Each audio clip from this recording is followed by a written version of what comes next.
Teman-teman, pernah nggak sih dalam suatu permasalahan matematika atau saat teman-teman ngerjain soal matematika menemui satu buah bilangan yang tidak bisa dioperasikan atau tidak bisa disebutkan? Contohnya, akar min 1. Nah, kira-kira teman-teman tahu nggak sih bagaimana cara mengoperasikan bilangan ini dalam sebuah persoalan matematika? So, inilah dia yang kita kenal sebagai konsep bilangan kompleks. Nah, teman-teman, secara umum, bilangan kompleks adalah sebuah struktur bilangan di mana terdapat dua bilangan dalamnya. Bilangan utama adalah yang di depan, bilangan real, dan di belakangnya adalah bilangan irasional. Biasanya, dalam sebuah permasalahan matematika, bilangan irasional akan disimbolkan atau dinotasikan sebagai I, di mana nilainya adalah akar min 1. Tapi, kalau misalnya aku nggak dikasih soal, aku nggak paham nih. Nah, kalau gitu kita akan coba ke soalnya. Oke teman-teman semuanya, sekarang kita akan bahas terkait dengan bilangan kompleks. Nah, lanjut ke next slide. Nah, teman-teman, bentuk umum dari sebuah bilangan kompleks, kita akan mulai dari fondasi yang paling dasar, yaitu bentuk umum dari bilangan kompleks. Nah, seperti yang terlihat di slide, bentuk umum atau bentuk kartesius dari sebuah bilangan kompleks biasa kita notasikan sebagai Z. Nah, Z ini adalah representasi dari bilangan kompleks itu sendiri. So, kita akan bedah setiap komponennya. Di sini, X atau A adalah bagian real dari bilangan kompleks. Ini adalah bagian yang biasa kita kenal dan kita gunakan di sebuah garis bilangan. Dan bagian Y atau bagian imajiner di sini disimbolkan sebagai B adalah bagian imajiner atau bagian angka yang tidak bisa dioperasikan secara langsung, atau kalau kita bagi biasanya akan negatif seperti akar min 1. Seperti sudah tadi di awal disebutkan bahwasanya I merepresentasikan atau menotasikan akar min 1, dan itu adalah sebuah bilangan imajiner. Nah, di sini juga adalah menjadi kunci dari bilangan kompleks itu sendiri, di mana unit imajiner ini memungkinkan kita untuk bekerja dengan akar dari bilangan negatif. Jadi, setiap bilangan kompleks pada dasarnya adalah gabungan atau penjumlahan dari sebuah bilangan real dan sebuah kelipatan real dari unit imajiner. Sebagai contoh, Z sama dengan 3 plus 2I adalah sebuah bilangan kompleks dengan bilangan real 3 dan bagian imajiner 2. Jadi, X adalah koefisien dari bilangan real atau A. Jadi misalnya kalau ada mohon maaf, kalau misalnya ada angka di depan A, itu artinya adalah X, dan Y adalah koefisien dari B. Seperti itu. Selanjutnya, nah, setelah kita mengetahui bentuk umumnya, kita akan rangkum juga, bedah juga bagaimana definisi dari bilangan kompleks itu sendiri secara detail. Nah, pertama, seperti yang kita telah bahas tadi, bahwasanya bilangan kompleks adalah bilangan yang terdiri dari bilangan real dan imajiner. Ini adalah perluasan dari sistem bilangan real yang kita kenal selama ini di SD, SMP, dan lain sebagainya. Dan sebaliknya, jika bagian real bernilai 0, maka disebut dengan imajiner murni. Nah, jika bagian imajiner bernilai 0, maka bagian tersebut menjadi bagian real. Sebaliknya, jika bagian real bernilai 0, maka disebut dengan bilangan imajiner murni.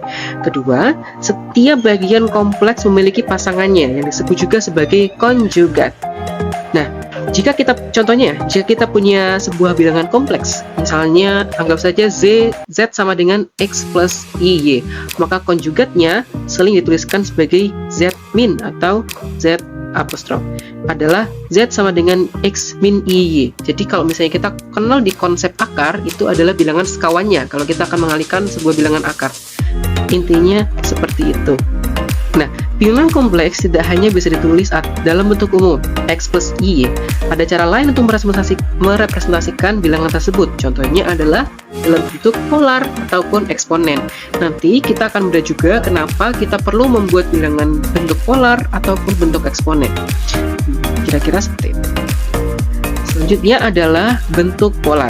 Nah, setelah kita mengenal bilangan kompleks secara umum, kita akan mengenal bagaimana cara mengubah bilangan kompleks menjadi bentuk polar. Format rumus pada umumnya di sini adalah Z sama dengan R cos theta ditambah I sin theta. Di sini ada beberapa kondimen rumus yang harus kita pahami dulu sebelumnya. Yang pertama adalah R sendiri di sini. R biasa disebut sebagai modulus atau magnitudo dari bilangan kompleks ini. Nah, kalau kita lihat konsepnya secara geometris, Ini adalah jarak dari titik asal ke titik XY pada bidang kompleks. Nanti kita akan bahas di next slide. Dan kita bisa menghitungnya menggunakan teorema Pythagoras, which is akan dihasilkan jika kita mengakarkan x kuadrat plus y kuadrat. Kita ingat dekat lagi bahwasanya x dan y adalah koefisien dari bilangan real dan bilangan imajiner. Selanjutnya, untuk mencari sudut dari teorema Pythagoras, kita memerlukan arctan atau inverse dari tan, yang bisa kita cari dari hasil arctan y per x. Intinya seperti itu. Selanjutnya adalah bentuk eksponen. Nah, bentuk eksponen ini adalah cara yang paling ringkas dan juga elegan dalam menuliskan bilangan kompleks. Ini juga bakal kita sering temuin di soal-soal ujian nantinya tentunya, teman-teman. Nah, bentuknya adalah Z sama dengan R Euler pangkat I theta. Nah, di sini R dan theta adalah modulus dan argumen yang sama persis seperti pada bentuk polar. Tapi kunci dari eksponen ini adalah adanya rumus Euler yang menyatakan bahwasanya Euler I theta sama dengan cos theta plus I sin theta. Rumusnya sama seperti tadi. Kita bisa cari modulusnya sama seperti cara untuk membuat bilangan yang sebelumnya tadi, lalu tinggal ditambahin dengan Euler. Setelah kita tahu bentuk eksponen ini, kita sekarang bisa menulis nih teman-teman, bagaimana menulis bentuk bilangan kompleks dengan lebih ringkas yang nantinya bisa kita pakai untuk rumus-rumus ke depannya. Selanjutnya, kita akan memasuki bagian penting dari bilangan kompleks, yaitu memahami bentuk bidang kompleks. Kalau kita lihat secara umum, mungkin teman-teman nggak akan asing dengan bidang kompleks ini, karena ini sebetulnya adalah sebuah koordinat kartesius atau bidang kartesius. Seperti pada umumnya juga, koordinat kartesius mempunyai dua garis yang tegak lurus, yaitu garis Y dan X. Masing-masing garis ini merepresentasikan bentuk-bentuk dari bilangan kompleks itu sendiri. Ya, contohnya seperti ini. Garis X yang tidur atau yang horizontal ini vertikal ini menunjukkan bahwa angka-angka di sini adalah angka real. Jadi 1, 2, 3, 4, min 1, min 2, min 3, 4 yang ada di kanan dan di kiri ini adalah bilangan real. Nah, sedangkan sumbu Y atau sumbu yang lurus ini merepresentasikan angka imajiner. Jadi setiap satu angka di sini adalah angka imajiner. Jadi misalnya 1 artinya adalah I, 2 adalah 2I, 3I, 4I, dan seterusnya. Untuk menulisnya juga sama seperti menulis atau menggambar garis pada koordinat kartesius. Misalkan kita sudah punya satu bilangan kompleks di sini, yaitu Z1 sama dengan 3 ditambah 6I. Tinggal kita berikan titik pada garis pertemuan antara 3 pada bilangan real. Di sini bilangan realnya adalah 3. Lalu bilangan imajinernya koefisiennya adalah 6, sehingga Y-nya sama dengan 6. Tinggal kita tarik garis lurus dari sini. Nah, ini sudah bisa menggambarkan atau memvisualisasikan bagaimana bentuk dari angka bilangan kompleks itu sendiri. Sama juga halnya dengan yang ini, Z4, Z3, dan Z2. Ini merupakan bentuk yang sama dengan cara yang sama pula.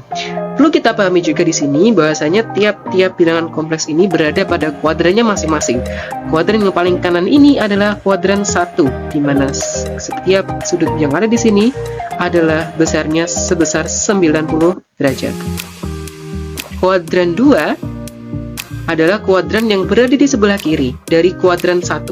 Dan ini kalau kita lihat garisnya membentuk sudut 180 derajat. Begitu juga dilanjutkan kuadran 3 dan kuadran 4. Masing-masing mempunyai ruang-ruangannya sendiri yang juga akan kita pakai untuk menghitung rumus-rumus lainnya seperti rumus de Moivre atau rumus-rumus dalam mungkin menghitung operasi aljabar, pengurangan, pertambahan, dan lain sebagainya. Kita akan bahas di next slide. Oke, selanjutnya kita akan masuk ke dalam operasi aljabar, penjumlahan dan pengurangan. Sekarang setelah kita membahas grafik dan lain sebagainya, kita akan beralih ke operasi aljabar pada bilangan kompleks tentunya. Kita mulai dari yang paling sederhana, penjumlahan dan pengurangan.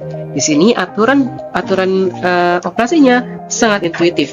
Kita cukup menjumlahkan atau mengurangkan bagian-bagian yang sejenis dari bagian real dengan bagian real dan bagian imajiner dengan bagian imajiner. Contohnya untuk penjumlahan, di sini kita punya Z1 plus Z2 yang artinya menjumlahkan dua bilangan kompleks yang masing-masing dari anggota bilangan kompleks itu, yaitu bilangan imajiner dan bilangan realnya, kita tambahkan, lalu pada akhirnya juga kita tambahkan di akhir. Jadi kita kelompokkan dulu, kita tambahkan, baru akhirnya kita akumulasikan hasilnya. Dan jangan lupa Y-nya di sini selalu diikuti dengan I, karena Y tadi adalah bagian imajiner, jadi jangan lupa I-nya ya teman-teman. Lalu rumus pengurangan sama aja sebenarnya, karena di sini yang beda hanyalah bentuk tanda operasinya. Kalau atas adalah penjumlahan sehingga dia akan pakai tanda plus atau tanda tambah. Kalau di pengurangan kita pakai minus atau kurang. Jadi sama aja. Yaitu pertama kita operasikan dulu, kurangin dulu bilangan real dari masing-masing bilangan kompleks Z1 dan Z2, baru kita tambahkan pada akhirnya diakumulasikan hasil dari operasi hitung bilangan kompleks tersebut. Selanjutnya adalah perkalian dan pembagian. Tentu ini adalah step yang paling krusial ya teman-teman, sebelum nanti menginjak ke analisis bilangan kompleks dengan rumus-rumus yang terkait nanti. Ini adalah model yang paling penting. Untuk memahami rumus perkalian, ini sebetulnya sifatnya sama aja kayak sifat aljabar.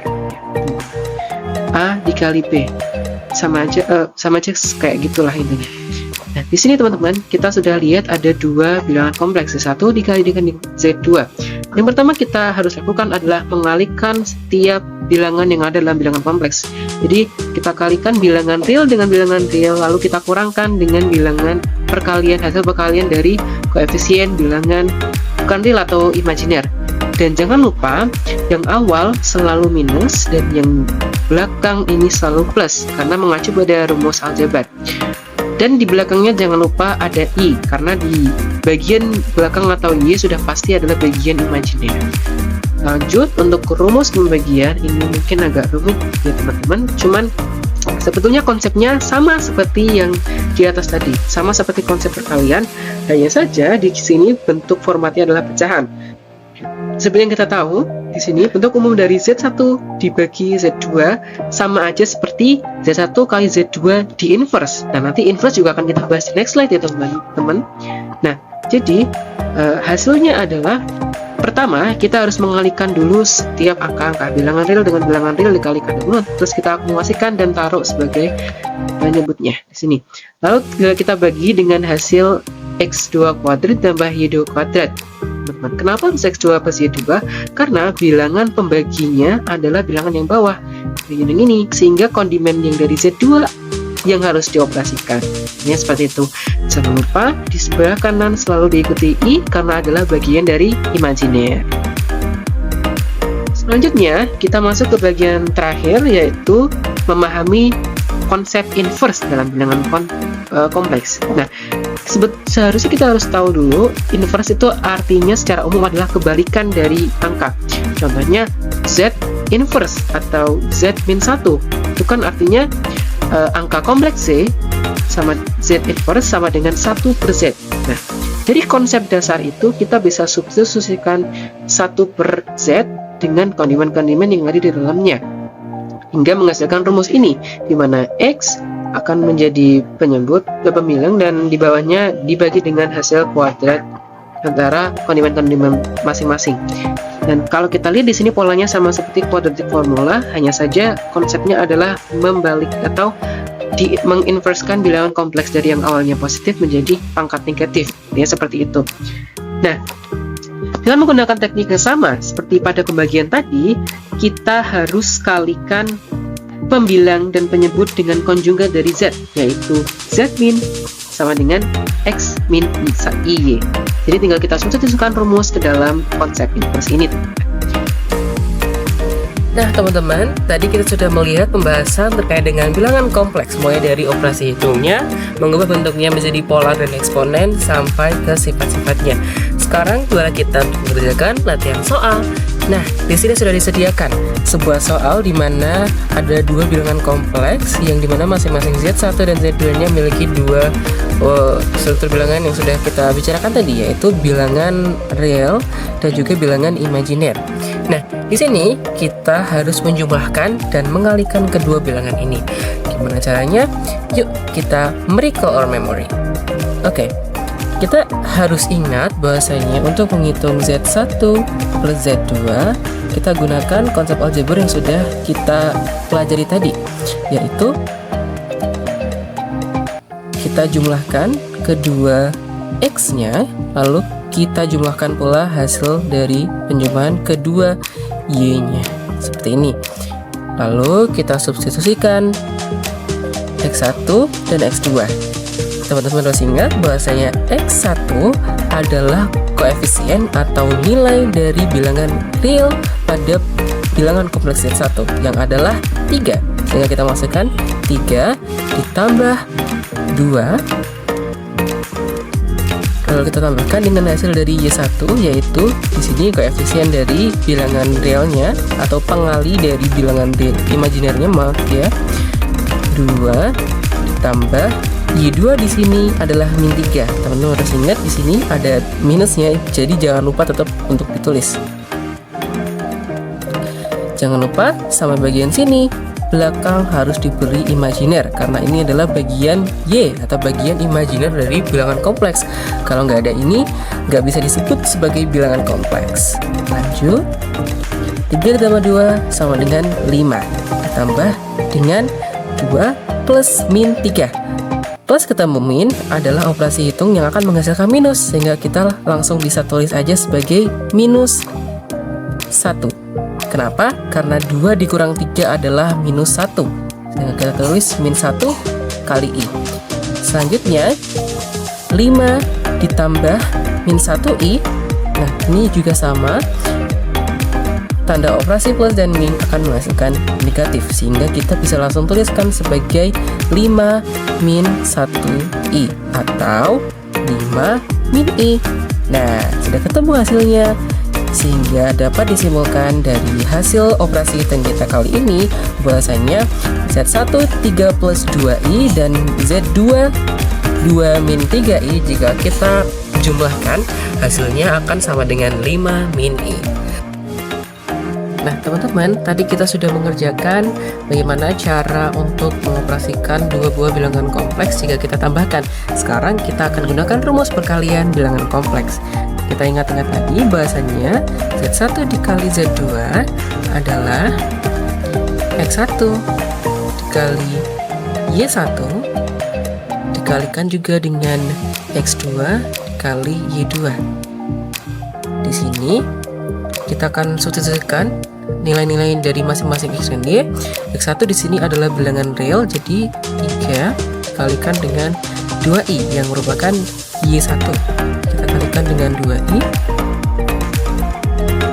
Lalu X2 di sini adalah 2, kita kalikan dengan Y2 yang adalah min 3I. Nah, kalau teman-teman lihat ada dua buah kurung operasi yang harus dikalikan. Di sini kita akan gunakan sifat perkalian distributif. Di sini untuk mengalikan distributif, kita akan mengalikan mulai dari kiri dulu ya teman-teman. 3 kita kalikan dengan 2, hasilnya adalah 6. Nah, lanjut 3 kita kalikan dengan bilangan yang ada di sebelah kanan sendiri, yaitu min 3i. Jadinya adalah 3 dikali min 3 min 9, i-nya jangan lupa juga min 9i. Lanjut, di sini adalah 2i. 2i kita kalikan dengan 2 yang ada di sebelah sini yang akan menghasilkan 4i. Jangan lupa positif ya teman-teman, karena di sini bilangannya adalah bilangan positif.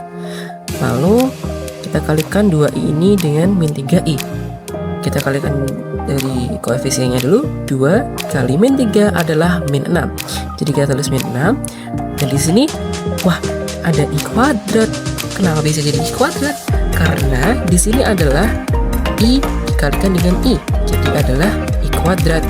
Tapi teman-teman nggak boleh nulis ini sebagai positif ya, karena di sini kita lihat tidak ada tanda operasi hitung sama sekali di antara 2 dan i, atau 3 dan tidak ada tanda operasi. Jadi ini adalah bilangan pengalih. Jadi ini bukan 2 ditambah i, melainkan 2 dikali i. Jadi konsepnya berbeda ya teman-teman. Nah, sebelum kita lanjut, kita akan ubah dulu. Ini kayak ada yang aneh di sebelah sini. I kuadrat. Nah, kira-kira kalau kita paham konsepnya, i itu kan sama dengan akar min 1. Nah, kalau i kuadrat berarti min 1 akar min 1 dikuadratkan. Wah, ini sudah jadi rasional nih. Bisa kita masukin langsung. Kenapa? Karena akar kalau dikuadratkan hasilnya adalah bilangan yang ada dalam akar ini. Sehingga I kuadrat adalah min 1. Wah, bisa kita masukin langsung. Jadi bisa langsung kita substitusikan dan kita operasikan. Min 6, jangan lupa dia tetap sendiri karena ini adalah bilangan pengali ya teman-teman. Nah, lanjut. Di sini kita kelompokkan nih sesuai dengan pelajaran aljabar. Ayo coba diingat-ingat lagi kelas 7 SMP bagaimana cara mengelompokkan suku-suku aljabar. Nah, di sini kita akan kelompokkan bagian real ada di sebelah kiri yang akan diawali oleh 6 ini. Lalu bilangan imajiner adalah di sebelah kanan sesuai dengan posisi struktur bilangan kompleks. Di sini 6, kita cari lagi mana yang bukan bilangan imajiner. Nah, kedua ini adalah bilangan real. Min 6 kita kalikan dengan min 1 akan menghasilkan ya positif 6 juga. Lalu di sini kita lihat, oh 9-nya adalah bilangan imajiner. Lalu kita tinggal masukin ke sini deh. Nah, terus ditambah dengan 4i. Nah, dari sini sudah bisa langsung kita operasikan. 6 tambah 6 sama dengan 12. Lalu kita operasikan min 9i ditambah 4 yang akan menghasilkan min 5i. Nah, selesai deh. Di sini kita bisa simpulkan bahasanya hasil perkalian antara Z1 3 plus 2i dan Z2 2 min 3i adalah 12 min 5i. Bilangan ini juga sudah memenuhi syarat bilangan kompleks karena terdapat bilangan real dan bilangan imajiner, sehingga hasilnya ini valid. Gitu ya teman-teman. Nah teman-teman, ini tadi adalah pembahasan kita tentang bilangan kompleks. Semoga teman-teman bisa paham dan bermanfaat buat kalian semua. So, thank you for watching dan jangan lupa matematika asyik dan menyenangkan. Bye-bye!